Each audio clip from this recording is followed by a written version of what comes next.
Before we start this video, just want to say rest in peace to all of the victims who tragically died during 9/11. Thoughts and prayers goes out to all of the victims' families and loved ones. Gone, but not forgotten.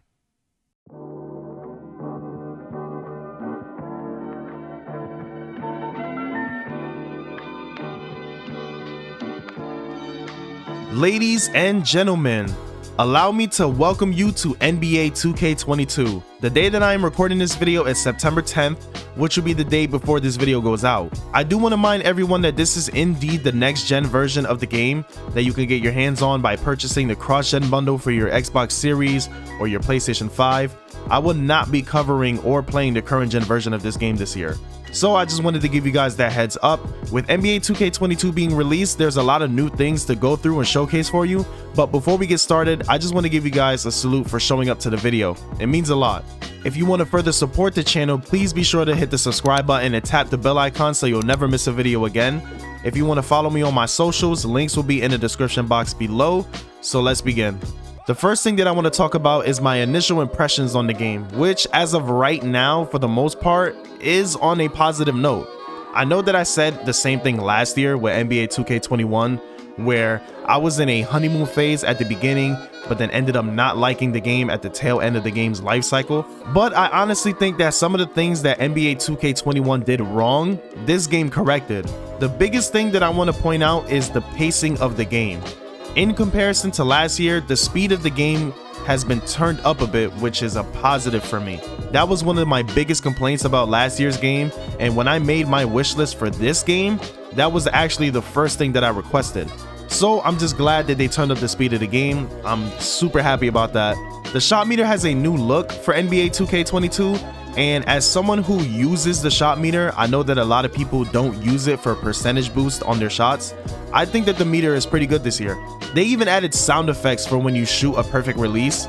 Some of them are like fireworks, the money sound, flames, and much more. You're able to change them by purchasing them with a VC, which I thought was pretty cool.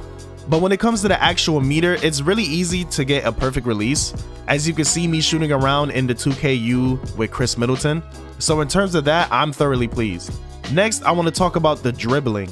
It seems that for this game, the dribbling mechanics are different, but also the same in a way. It's a weird way of putting it because there are some new moves that were added into the game, such as KD's big hezzy crosses, Harden's around / through the leg moves, Luka Doncic's back and forth dribbles, drag dribble hezzies, spin step backs, just a ton of new moves. But at the same time, it feels all too familiar when you're actually like playing and using the controller and moving around dribbling. They even added new badges that are focused on dribbling, but we'll get to that later. As of right now, my opinion on the dribbling stands as pretty decent. Once I figure out the best combos and things like that, I'll be able to have a better understanding there. Now let's move on to creating your player in the My Builder section. It seems that they went with the same exact system as last year's game when it comes to making your build. Everything is broken into categories that you manually upgrade, such as your stamina, your speed with the ball, perimeter defense, shooting, your strength, and more. Depending on what you choose to upgrade is what determines the type of build that you can make. I always said that I like this system in comparison to the pie charts from current gen because you're basically building your player from scratch instead of having presets. The problem that it suffered from NBA 2K21 is that it was unbalanced because of power forwards. They were able to get more badge points than any other position, better ratings overall than anyone else, which I thought was crazy. I'm hoping that they don't make the same mistake this year. And another thing that I do want to point out is that when you're adding points to your close shot, for some reason, it seems to mess up all of the other points in your attributes. So when you're setting up your builds, be mindful of that. I'm hoping that we get to see some variety this year instead of seeing scoring machines everywhere. We'll just have to wait and see for that. For my build, I just went with a playmaking shot creator for now. It's the build that I'm the most comfortable with, and it's pretty straightforward. For badges, there are new things that you should keep in mind. When it comes to your badge points and upgrading your badges, it isn't like the traditional way of just simply upgrading your badges from bronze all the way to Hall of Fame. Instead, what they did is that each version of the badge requires more than just simply 1 point. For instance, a gold badge won't just be 3 points anymore. It can go up to either 4 points or 5, and Hall of Fame badges can go up to 6 points. So when it comes to gaining more badges, you have to really look at these numbers and decide on how you want to spend them when you're grinding out your build. It's all really confusing to me, honestly. I don't really know why they decided to do that, but it's something that you just have to adapt to. A new feature that they added that I thought was pretty interesting is the perk system that basically helps you get your takeover faster, or it can reduce the effects of other players' takeovers depending on what you do and what you pick, which I thought was pretty innovative if you ask me. I don't think this has ever been a thing in NBA 2K, and I like to see how it changes the dynamic of certain situations on the court. Another new feature that they added in NBA 2K22 is the seasons. Now, if you're familiar with the battle passes from Call of Duty games, this should look very similar to what you're used to seeing, but I'll still break it down for those who are unaware. The season feature is basically the new leveling system in the city.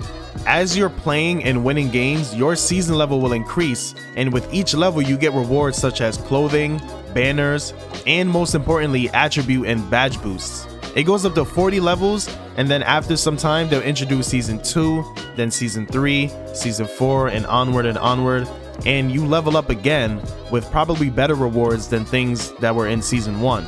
We'll just have to see how that unfolds as the game progresses, but I also think that it was a pretty cool idea that they added this into the game. Moving on to the city, they went ahead and kind of restructured it a bit from last year's version of the city. They kept the same 4 affiliations, being the Northside Knights, Beasts of the East, Western Wildcats, and the South City Vipers. I went ahead and just stuck with the Northside Knights. I played a few sessions with the boys to see how everything flowed, and for the most part it was pretty good, except for when you're traveling the map. Frames tend to drop a lot. I don't know if it's because the game just came out or if the amount of players in one city causes this. I honestly have no idea. Hopefully that is something that gets fixed soon. What was interesting to me was that there was no Rookieville in this game, so everyone was able to just dive into the city immediately. Everyone was basically overall 60s when I was playing, so it was all around an even playing field. By the time this video drops, you're definitely going to be seeing people in their mid to late 80s and early 90s from buying VC. Got some footage from those games that I'll be showcasing in my next 2K video. I cannot wait to drop that one. It was a lot of fun. And a key highlight that I couldn't believe that they implemented into this game was badge loadouts. 2K actually listened to my wish list and gave us different loadouts to prioritize our badges, which is a huge positive. I didn't think that they were going to do that, so that's amazing to see. Like, hats off to you guys. In terms of the My Career mode, they gave us quests in the game that you had to complete in order to build your brand for your player, and there are a lot of them. And they do different things, which honestly I think is a little over the top, but it is what it is. In terms of the game overall, it feels pretty good as mentioned earlier. I got a lot of content that I'll be making on this game that I cannot wait to drop. Games in the city, rec games, pro-am games, and also going to be bringing back the Play Now Online series that I was doing last year, where I give you guys the freedom to choose a team that I play with against other people. It's going to be a lot of fun, and I just hope that 2K can look at their past mistakes from last year and give effort into this game and make necessary changes that they need in order to make the game better. Listen to the feedback of the community, all that type of stuff. So this will wrap up today's video. I hope I was able to provide you with a lot of useful information about the game, just in case you're still on the fence on whether or not you want to buy it. If you thought this video was helpful in any way, shape, or form, make sure to leave a like and also drop comments down below your thoughts on NBA 2K22. Do you love it? Do you hate it? What type of builds did you make? What features do you want to see implement into this game? All that kind of stuff. So with all of that, this is JV signing off. Thank you guys for watching, and I'll see you guys in the next one.